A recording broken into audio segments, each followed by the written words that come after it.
ಲಡ್ಡು ಬಂದು ಬಾಯಿಗೆ ಬಿದ್ದಂಗಾಯ್ತು ಅಂತಾರಲ್ಲ, ಅದೇ ರೀತಿ ಸಿಎಂ ಸಿದ್ದರಾಮಯ್ಯ ಅವ್ರಿಗೂ ಆಗಿದೆ. ತವರಿನಲ್ಲಿ ಸಿಎಂ ಸಿದ್ದರಾಮಯ್ಯ ಅಬ್ಬರದ ಶಕ್ತಿ ಪ್ರದರ್ಶನವನ್ನ ಮಾಡಿದ್ದು, ನಡುಕ್ತಾ ಇದ್ದಂತಹ ಸಿಎಂ ಕುರ್ಚಿಗೆ ಜನಾಂದೋಲನದ ಬಲ ಸಿಕ್ಕಿದೆ. ತನ್ನೆಲ್ಲ ಸಾಮರ್ಥ್ಯ ಬಳಸಿ ಒಂದೇ ಕಲ್ಲಿನಲ್ಲಿ ಎರಡು ಹಕ್ಕಿಯನ್ನ ಹೊಡೆಯುವ ಮೂಲಕ ಸಂಕಷ್ಟವನ್ನೇ ಬಳಸಿ ಮತ್ತಷ್ಟು ಸ್ಟ್ರಾಂಗ್ ಆದ್ರ ಸಿದ್ದರಾಮಯ್ಯ ಅನ್ನುವ ಚರ್ಚೆ ಶುರುವಾಗಿದೆ. ಯಾರು ಏನು ಮಾಡಕ್ಕಾಗೋದಿಲ್ಲ, ಸಿದ್ದರಾಮಯ್ಯ ಯಾರು ತೆಗೆಯಕ್ಕಾಗೋದಿಲ್ಲ. ಕಾಂಗ್ರೆಸ್ ಪಕ್ಷ ಶಿವಕುಮಾರ್ ಅವರು ಒಟ್ಟಾರೆ ಅವರ ಜೊತೆಯಲ್ಲಿ ನಿಂತಿದ್ದೀವಿ.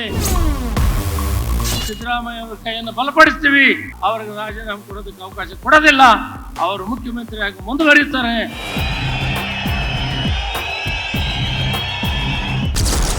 ಸಿದ್ದರಾಮಯ್ಯಗೆ ಶಕ್ತಿ ತುಂಬಿದ ಜನಾಂದೋಲನ ಸಮಾವೇಶ.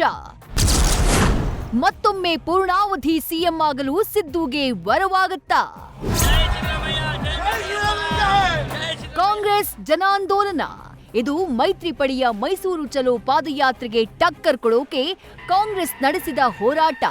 ಆದ್ರೀಗ ಸಿಎಂ ಸಿದ್ದರಾಮಯ್ಯ ಅವರು ಈ ಸಮಾವೇಶದ ಮೂಲಕ ಒಂದೇ ಕಲ್ಲಿನಲ್ಲಿ ಎರಡು ಹಕ್ಕಿ ಹೊಡೆದ್ರಾ ಎಂಬ ಮಾತುಗಳು ಕೇಳಿ ಬರ್ತಾ ಇವೆ. ರಾಜೀನಾಮೆಗೆ ಪಟ್ಟು ಹಿಡಿದ ಮೈತ್ರಿಗೆ ತಿರುಗೇಟು ನೀಡೋದ್ರ ಜೊತೆಗೆ ಪಕ್ಷದೊಳಗಿನ ಸಿಎಂ ಬದಲಾವಣೆ ಲೆಕ್ಕಾಚಾರವನ್ನು ಇದೊಂದು ಸಮಾವೇಶದ ಮೂಲಕ ಸಿದ್ದರಾಮಯ್ಯ ತಲೆಕೆಳಗೆ ಮಾಡಿದ್ರಾ ಅನ್ನುವ ಅನುಮಾನ ಮೂಡಿದೆ. ಕೆಲ ದಿನಗಳ ಹಿಂದೆ ಕಾಂಗ್ರೆಸ್ನಲ್ಲಿ ಅಧಿಕಾರದ ಬದಲಾವಣೆಯ ಚರ್ಚೆ ಜೋರಾಗಿತ್ತು. ಇದು ರಾಜ್ಯ ಕಾಂಗ್ರೆಸ್ನಲ್ಲಿ ಗದ್ದಲವನ್ನ ಸೃಷ್ಟಿ ಮಾಡಿತ್ತು. ಇದೀಗ ಇಡೀ ಕಾಂಗ್ರೆಸ್ ಪಡೆಯೇ ಸಿದ್ದರಾಮಯ್ಯ ಬೆನ್ನಿಗೆ ನಿಂತಿದೆ. ಸಿದ್ದರಾಮಯ್ಯ ಅವರೇ 5 ವರ್ಷದವರೆಗೂ ಸಿಎಂ ಆಗಿರ್ತಾರೆ. ಮುಖ್ಯಮಂತ್ರಿ ಸ್ಥಾನದಿಂದ ಕೆಳಗಿಳಿಸಲು ಯಾರಿಂದೂ ಸಾಧ್ಯವಿಲ್ಲ ಅಂತ ಸಿದ್ದು ಬಣದಲ್ಲಿ ಗುರುತಿಸಿಕೊಂಡಿರುವ ಸಚಿವರು, ಶಾಸಕರು ಸಿದ್ದು ಪರ ಬ್ಯಾಟ್ ಬೀಸಿದ್ದಾರೆ. ಪಾದಯಾತ್ರೆ ಮಾಡಿ ಹಗುರವಾಗಬೇಡಿ, ಈ ದೇಶದ ಅಭಿವೃದ್ಧಿ ಕಡೆ ಗಮನ ಕೊಡಿ. ನೀವ್ಯಾರು ಏನು ಮಾಡಕ್ಕಾಗೋದಿಲ್ಲ, ಸಿದ್ದರಾಮಯ್ಯ ಯಾರು ತೆಗೆಯಕ್ಕಾಗೋದಿಲ್ಲ ಅಂತ ಈ ಸಂದರ್ಭದಲ್ಲಿ ಹೇಳಕ್ಕೆ ನಾನು ಇಷ್ಟಪಡ್ತೀನಿ. ನಾವು 136 ಜನ ಎಲ್ಲ ಮಂತ್ರಿಗಳು, ಕಾಂಗ್ರೆಸ್ ಪಕ್ಷ ಶಿವಕುಮಾರ್ ಅವರು ಒಟ್ಟಾರೆ ಅವರ ಜೊತೆಯಲ್ಲಿ ನಿಂತಿದ್ದೀವಿ. ಅವ್ರನ್ನ ಯಾರು ಕದಲ್ಸಕ್ ಆಗೋದಿಲ್ಲ ಅನ್ನೋ ಮಾತನ್ನು ನಾನು ಘೋಷಣೆ ಮಾಡ್ತಾ ಇದ್ದೀನಿ.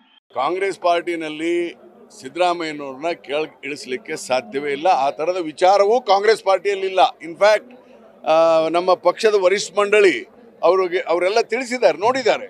ಹೀಗಾಗಿ ಸಂಪೂರ್ಣವಾದಂಥ ಬೆಂಬಲ ಕೊಟ್ಟಿದ್ದಾರೆ ಅಂತ ನನಗೆ ಗೊತ್ತಾಗಿದೆ.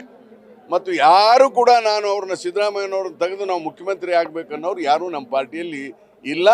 ಸಿದ್ದರಾಮಯ್ಯನವರು ಮುಖ್ಯಮಂತ್ರಿಗಳಾಗಿರ್ತಾರೆ. ಅವ್ರು ರಾಜೀನಾಮೆ ಕೊಡೋ ಪ್ರಶ್ನೆ ಬರೋದಿಲ್ಲ. ಇರ್ತಾರೆ, ಯಾಕಿರಲ್ಲ? ಏನು ಬಾಂಡ್ ಬರ್ಕೊಟ್ಟಿದ್ದಾರೆ ಇಷ್ಟ ನಾಳೆ ರಾಜೀನಾಮೆ ಕೊಡ್ಬೇಕಂತೇಳಿ? ಇನ್ನು 3 ವರ್ಷ 10 ತಿಂಗಳ ಇರಲೇಬೇಕಾಗುತ್ತೆ. ಸಂಕಷ್ಟದ ಸಮಯದಲ್ಲಿ ಸಿದ್ದು ಕೈ ಹಿಡಿದಿರುವ ಸಮಾವೇಶಗಳು. ಸದ್ಯ ಇವತ್ತಿನ ಮೈಸೂರು ಜನಾಂದೋಲನ ಸಮಾವೇಶವನ್ನ ನೋಡ್ತಾ ಇದ್ರೆ ಸಿಎಂ ಸಿದ್ದರಾಮಯ್ಯಗೆ ವರವಾಗುವ ಸಾಧ್ಯತೆಯೇ ದಟ್ಟವಾಗಿದೆ. ಯಾಕಂದ್ರೆ ಸಿದ್ದರಾಮಯ್ಯ ಪ್ರತಿ ಬಾರಿಯೂ ರಾಜಕೀಯ ಸಂಕಷ್ಟದಲ್ಲಿದ್ದಾಗ ಇಂಥ ಸಮಾವೇಶಗಳೇ ಸಿದ್ದರಾಮಯ್ಯರ ಕೈ ಹಿಡಿದಿದೆ. ಇದಕ್ಕೆ ಹಲವು ಉದಾಹರಣೆಗಳೂ ಇವೆ. ಈ ಹಿಂದೆ ಜೆಡಿಎಸ್ನಿಂದ ವಜಾಗೊಳಿಸಿದಾಗ ಸಿದ್ದರಾಮಯ್ಯ ಅಹಿಂದ ಸಮಾವೇಶ ನಡೆಸಿದ್ರು. ಈ ಸಮಾವೇಶ ಸಿದ್ದರಾಮಯ್ಯಗೆ ರಾಜಕೀಯವಾಗಿ ಪುನರ್ಜನ್ಮವನ್ನ ನೀಡಿತ್ತು.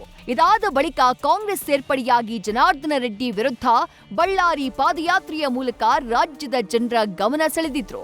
ಸಿದ್ದರಾಮಯ್ಯ ಮೊದಲ ಬಾರಿ ಸಿಎಂ ಆಗೋಕೆ ವರವಾಗಿದ್ದ ಬಳ್ಳಾರಿ ಪಾದಯಾತ್ರೆ.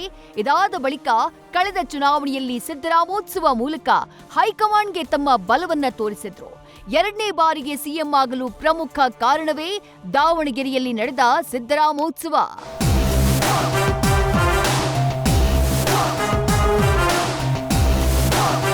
ಹೀಗೆ ಪ್ರತಿ ಬಾರಿಯೂ ರಾಜಕೀಯ ಸಂಕಷ್ಟ ಎದುರಾದಾಗ ಸಿದ್ದರಾಮಯ್ಯ ನಡೆಸಿದ ಸಮಾವೇಶಗಳು ಅವರ ಕೈ ಹಿಡಿದಿವೆ.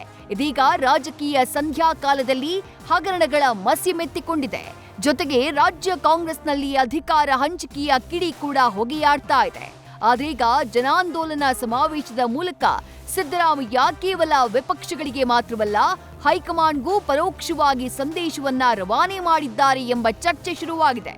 ಕಾಂಗ್ರೆಸ್ನ ಬಹುತೇಕ ಸಚಿವರು, ಶಾಸಕರು ಕೂಡ ಸಿದ್ದರಾಮಯ್ಯರನ್ನ ಯಾರೂ ಟಚ್ ಮಾಡೋಕೆ ಆಗಲ್ಲ ಅಂತಿದ್ದಾರೆ. ಒಂದು ಸ್ಟೇಬಲ್ ಸರ್ಕಾರ 136 ಸಂಖ್ಯೆ ಇದೆ. ಈ ಸರ್ಕಾರವನ್ನು ಬೀಳಿಸ್ತೀವಿ ಅಂತ ಸ್ಟೇಟ್ಮೆಂಟ್ಗಳು ಕೊಡ್ತಾರೆ. ಇವ್ರಿಗೆಲ್ಲ ಸಂವಿಧಾನದ ಬಗ್ಗೆ ಗೌರವ ಇದೆಯಾ? ಇವರು ಒಬ್ಬರನ್ನು ಕೂಡ ನಮ್ಮ MLAಗಳನ್ನ ಟಚ್ ಮಾಡೋಕ್ಕಾಗಲ್ಲ. ಒಟ್ಟಾರೆ ತವರಿನಲ್ಲಿ ಭರ್ಜರಿ ಶಕ್ತಿ ಪ್ರದರ್ಶನ ಮಾಡಿರುವಂತಹ ಸಿಎಂ ಸಿದ್ದರಾಮಯ್ಯ ನಡುಕ್ತಾ ಇದ್ದ ಸಿಎಂ ಕುರ್ಚಿಗೆ ಜನಾಂದೋಲನದ ಮೂಲಕ ಬಲ ಹೆಚ್ಚಿಸಿಕೊಂಡಿದ್ದಾರೆ. ಸಂಕಷ್ಟವನ್ನೇ ಬಳಸಿ ಮತ್ತಷ್ಟು ಸ್ಟ್ರಾಂಗ್ ಆದಂತಹ ಸಿದ್ದು ವಿಪಕ್ಷದ ವಿರೋಧಿಗಳಿಗೂ ಸ್ವಪಕ್ಷದ ಸ್ಪರ್ಧಿಗಳಿಗೂ ಸಂದೇಶ ರವಾನಿಸಿದ್ದಾರೆ ಎಂಬ ಚರ್ಚೆ ಶುರುವಾಗಿದೆ. News first bureau. News first ನಿರ್ಭೀತಿಯಿಂದ ನಿಮ್ಮ ಪರವಾಗಿ.